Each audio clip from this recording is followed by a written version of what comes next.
Well, I just made Point Blank with Lee Marvin, and we were very anxious to work together again. And someone came up with this short story about an American pilot who was washed up on an island after a sea battle with a Japanese naval officer. So you have these two men on this tiny island, enemies who don't share a language, and fundamentally that was that was the story. Now, of course, I was a huge fan of the silent movies, and I made a big documentary about them when I was working for the BBC. And so I kind of leapt at the chance of making a silent movie in the sense that it wouldn't have any dialogue, or at least it wouldn't have dialogue that advanced the story or plot or anything. It was so stripped down, just these two men who didn't share a language and were hostile to each other. The big issue was to find the island. And I went through the Pacific islands. And of course, whenever you saw palm trees, it suggested coconuts and leisure and ease. And so I searched the Pacific for an island that didn't have any coconut palms. And as you know, they mostly grow along the beach because coconuts are washed ashore and they take root and they grow up. So I eventually found an island in the Palawan archipelago, and I found this little island that didn't have any coconut palms. And the problem was that it was very remote and very inaccessible. And nevertheless, I was foolish enough to insist on shooting the film there. And in order to do so, we had to charter a ship and put the film unit onto the ship, and each day we went to work in a tank landing craft. So Lee, in particular, was absolutely obsessed with Toshiro Mifune, the Japanese actor, you know, from all the samurai films. And Lee, when he was drunk, did a great imitation of Mifune with his sword. So Lee and I went out to Tokyo to meet Mifune. We drank a lot of sake and made many toasts, and he agreed to do the film. Now I went back to LA, and I still had the problem of making a script with so few elements and resources. And so what I did, I wanted the film to be comprehensible if you spoke Japanese as well as if you spoke English.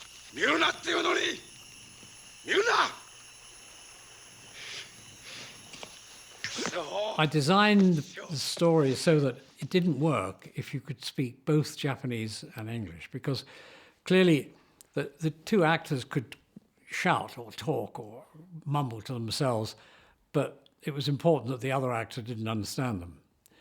So I went back and I got an American writer and a Japanese writer who worked a lot for Kurosawa called Shobal Hashimoto. And I had three offices. I sat in the middle, and they were on each side of me. And I would sketch out a scene, and they would each go and write it, and then we'd translate Japanese into English and the English into Japanese, and I'd look at them and we'd discuss it, and then I'd eventually settle on a version of that scene. And this was a painstaking way to work. I also had a storyboard artist. I worked with him at the same time, drawing up the shots that I wanted to shoot to make the story. And this went on, it was a long process. And Shobal Hashimoto was a great gambler. And he wanted to go to Las Vegas. And he said to me, towards the end of this process, he said, could I go off for a couple of weeks and do a version of my own? And I said, okay. So he went off and he came back with this version. We translated it into English, and it was, he hadn't changed any of the scenes, but he changed the character of Mifune, made him into a sort of buffoon, rather like he plays in The Seven Samurai. So I said, no, that's completely wrong. So we eventually arrive at this tiny island in a ship, and it was an explosive situation because we hired a Chinese ship and I had a Japanese film crew, and that was going to be trouble. And at one point, after we'd been shooting for quite a while, the Chinese captain of the ship, one morning I woke up and we were out in the ocean. He got so fed up, he sailed away. I had to go up to the bridge to go and persuade him to go back. So when we started shooting, Mifune played the first scene in this buffoon character that Shobo Hashimoto had devised. He had learned the script off, so he didn't carry the script with him. He'd learned it completely, so it was a matter of pride. But to be corrected in front of a Japanese crew by an Englishman was a huge loss of face for him. So when he asked us to do it again differently, the way I wanted, he just did it the same way. He didn't change at all. I had to stop shooting. This was on the first day. Go back to the ship, sit down with him for hours, arguing, and somehow or other, either accidentally or maliciously, Shobo Hashimoto had given him that script that he did in Las Vegas.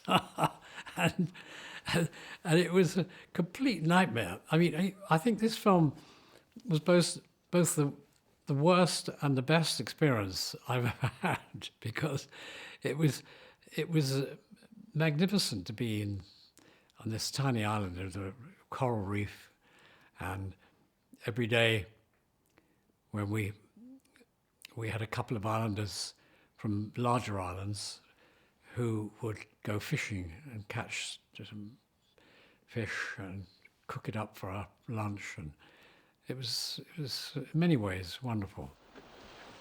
After the first scene, eventually he did it the way I wanted. Went on to the second scene, and it was exactly the same. He started with the buffoon again, and I had to go through the whole process, and we got so far behind. It was miserable trying to get these scenes. And as soon as, eventually, when I got Mifune doing the right thing, it had taken so long that usually Lee Marvin was drunk at the other end of the beach. I'll win a few, lose a few. After we'd been shooting for some weeks and getting far behind, the producers turned up. It took 3 days to get there, anyway, they eventually got there. And it coincided with that we had built a rostrum on the reef, and the cameraman and myself were on it when we had a tsunami wave hit us and uprooted the platform, the camera, and ourselves. We were thrown into the sea, and I gashed my knee on a coral. The coral is, of course, animal. You get coral poisoning, where what happens is that the coral starts to grow inside your wound. So this put me out of action, and I had to have this cut out. So while I was recovering, as the producers arrived, and they said, well, we've decided, you'll be glad to hear, we've decided to replace him, because we know that you haven't been getting on well with him. And Mifune agreed that we had to, that was the case. And he said, however, Mifune said, I can't agree to that. So he said,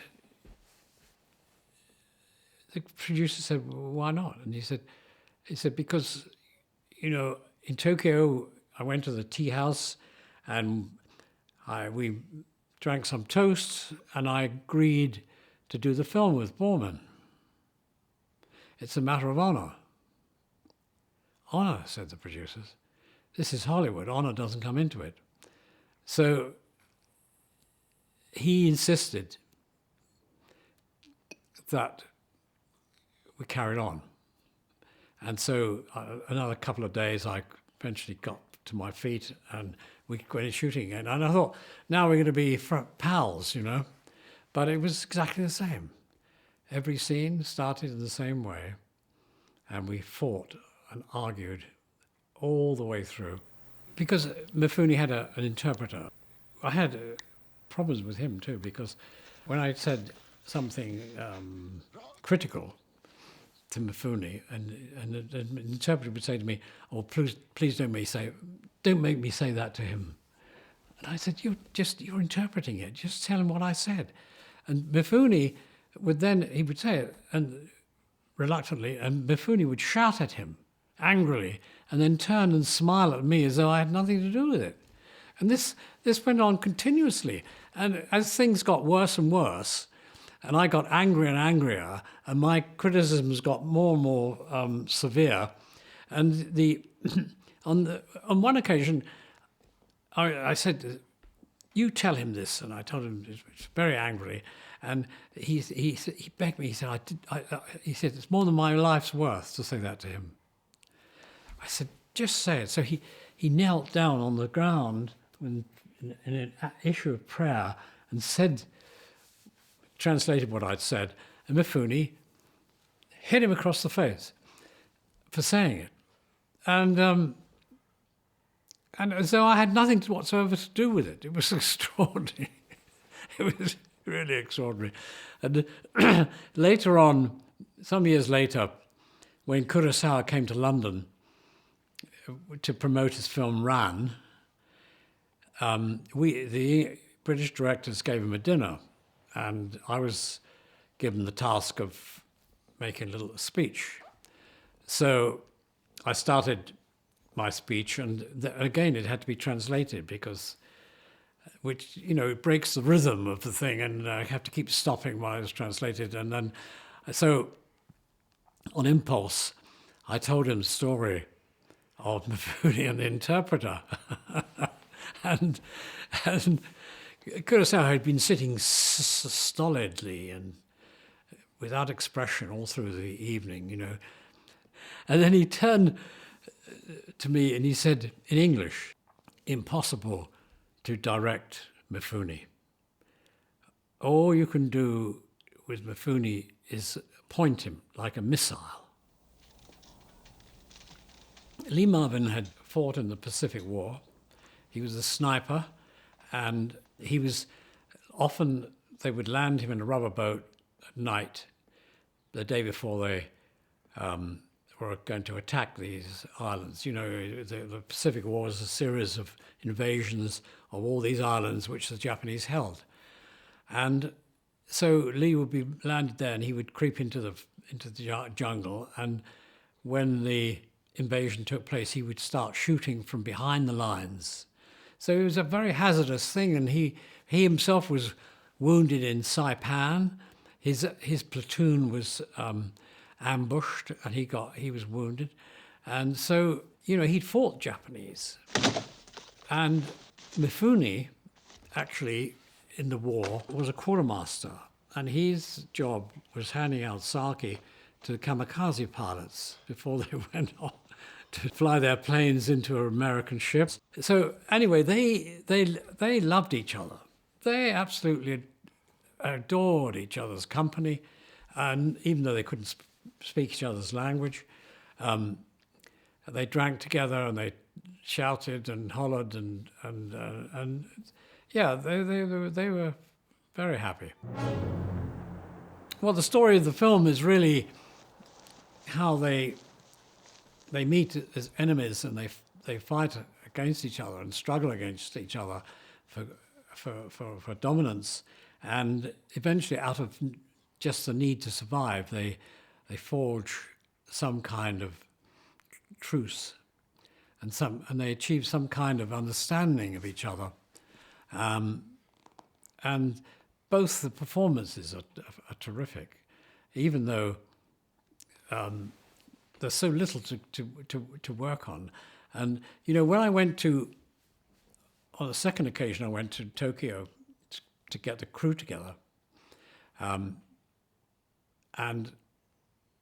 I was still struggling with an ending, and so I went to see Kurosawa, and I told him the story, and I said, I'm having trouble getting an ending to this thing, and I said, I wonder if you have got any ideas. And he sat a very serious face, long face, and he pondered this for a while, and then he said, they meet a girl. And I was so dismayed with this. And he saw the expression on my face, and he sort of roared with laughter, He was kidding, really, but he certainly didn't have anything to suggest. And of course, finally, in the film, they reach this certain truce, and they decide they have to get off this island to survive. And so they build a raft. Out of need and out of privation, they do forge an understanding and a respect for each other, really. But once they reach the larger island, where there is evidence of the Japanese have been there, Americans have been there, there are uniforms, suddenly they're confronted with the emblems of their enmity, and they once again become enemies. So the whole idea was that they would be fighting out the war in miniature. What I tried to do was to trace them through the elements of war. They advance and retreat. They devise stratagems. All the things that go on in a war are there, played out with these two men. So what this film is saying is that it's the badges, the emblems of uniform of war that separates people, and that once men are stripped of everything, they also are stripped of their enmity. It was such a horror story for me with Mifune, and there was a little codicil to my Mifune story, which in Munich, Germany. I was there some years later, and Mifune opened a Japanese restaurant in the town, and which is called Mifune. And I went there for dinner with 3 people, and when I came to pay the bill, asked for the bill, they said, "There's no charge. Mifune has left us with a list of people. If they come in, they don't have to pay." And I was on that list, so which I take as a kind of what shall I say? A way of saying sorry. At least that's how I like to interpret it. Lee was fantastic to me on Point Blank. He knew that, much better than I did, that making that film, which was in Hollywood terms radical and stylistically, was going to be very difficult for me. So he just won the Academy Award, and he called a meeting with the head of the studio and the producers, and he said, he reminded them that he had script approval and cast approval in his contract, and they agreed that he did. And he said, "I defer those approvals to John," and he walked away. And I saw these men glaring angrily at me because I had complete control of the film. And he supported me in all kinds of ways. And right at the end of the film, we were shooting on Alcatraz, and I was exhausted, and I just lost it for a minute. I couldn't think how to put this scene together. And he he looked across at me, and he came over and he said, "Are you in trouble?" And I said, "Oh, I'm just trying to figure this scene out, you know."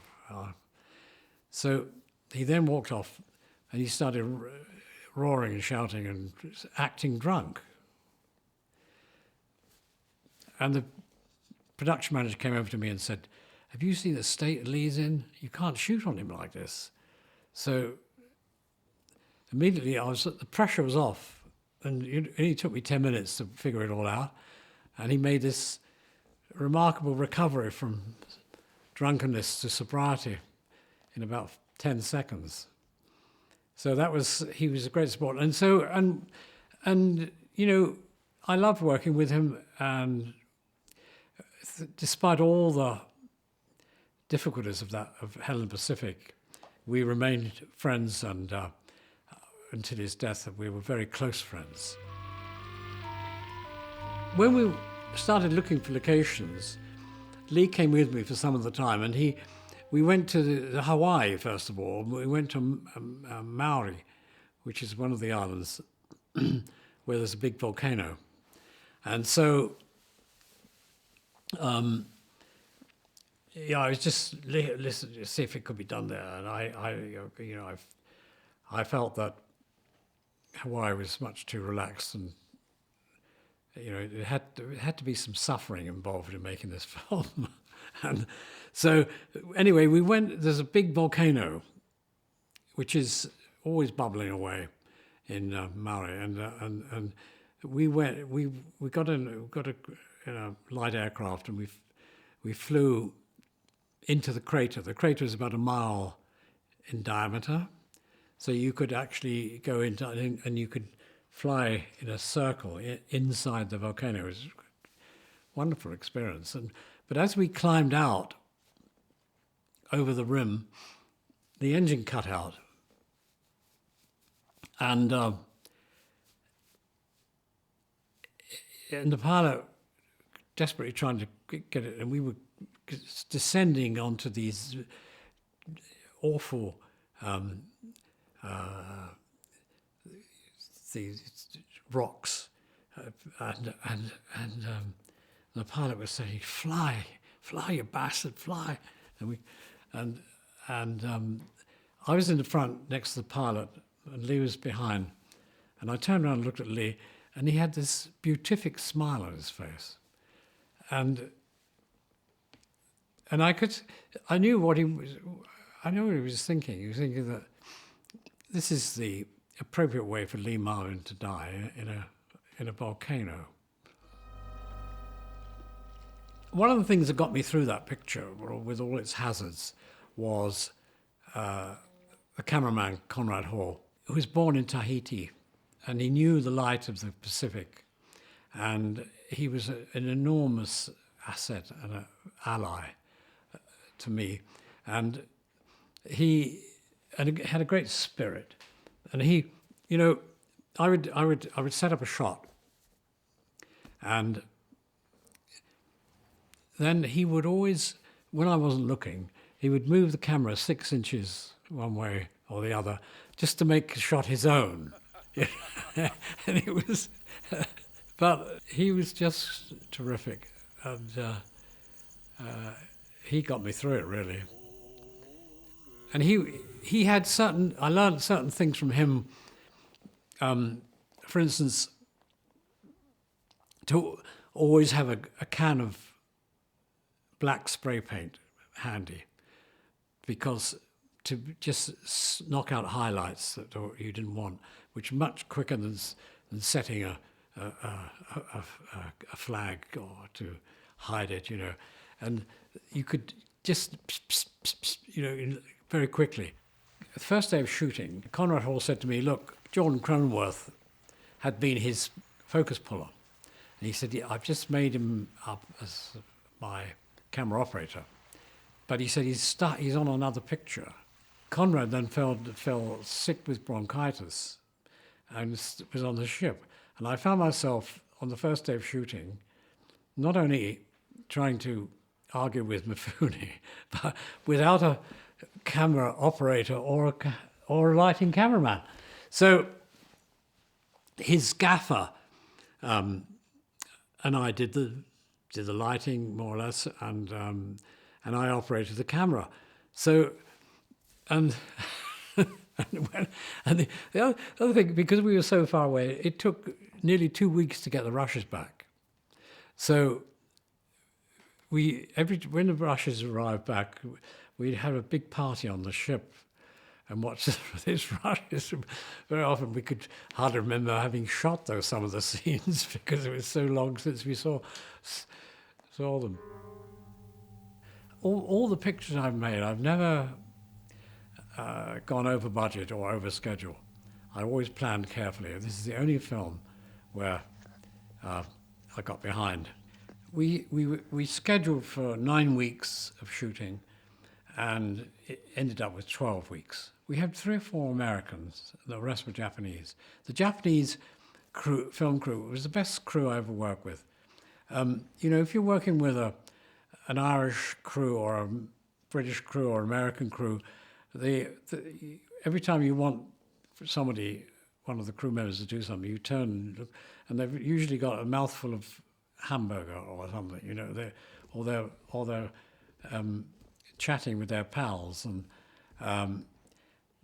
the Japanese crew were completely disciplined and quiet. They stand still, waiting to be called upon. And they were very, very well prepared. The other interesting thing about the crewing was that I told you I had this storyboard artist, Tony Pratt, who then we worked together for many weeks in preparing the film. And so since he knew so much about it, I gave him the job I said, you can be the designer, you can be the art director, because you know it thoroughly, what I'm trying to get at and what I'm trying to do. And so it was his first job. And subsequently, I've made many films with him, Hope and Glory, and Excalibur.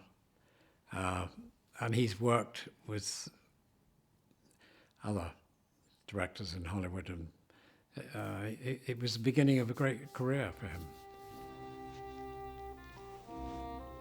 Well, I was so exhausted by the end of that film, I always felt like giving up and making movies. And I thought, if it's really as hard as this, why do it? And that's why, and I left Hollywood. I went to London and made a film with Mastroianni, which was lavish and full of people and lots and lots of energy and vitality. And well, it did. It was very tough. I think I had a nervous breakdown afterwards shooting it.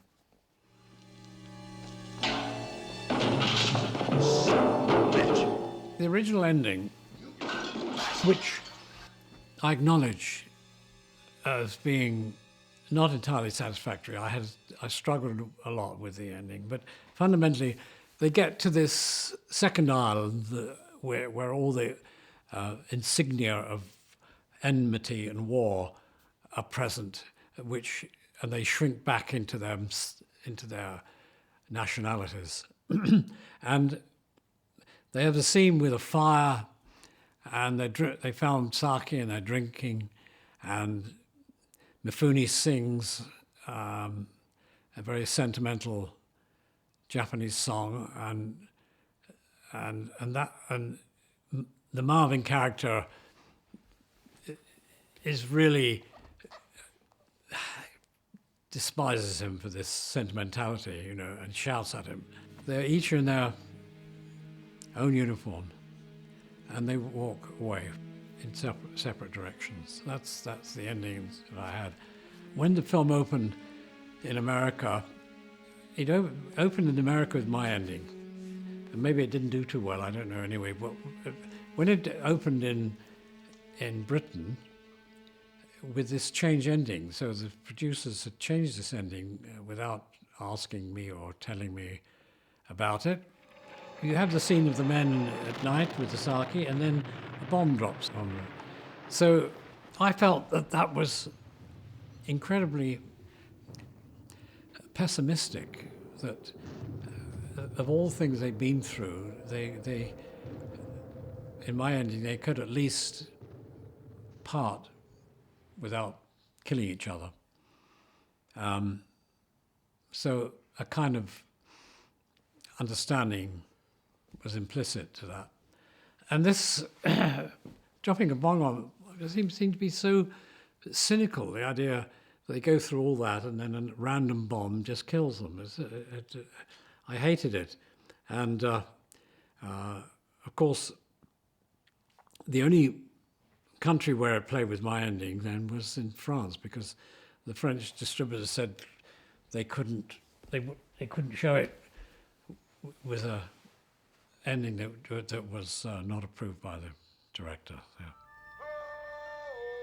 Well, the thing, you see, particularly today with DVDs and Netflix and all the rest of it, films have a much longer life than they used to. Very often films that, when we first saw them, we thought they were great, and when we see them 10 years later, we tend to think, well, what did I see in that film? And vice versa. So what counts is really if a film achieves a life. And Hell in the Pacific has done so.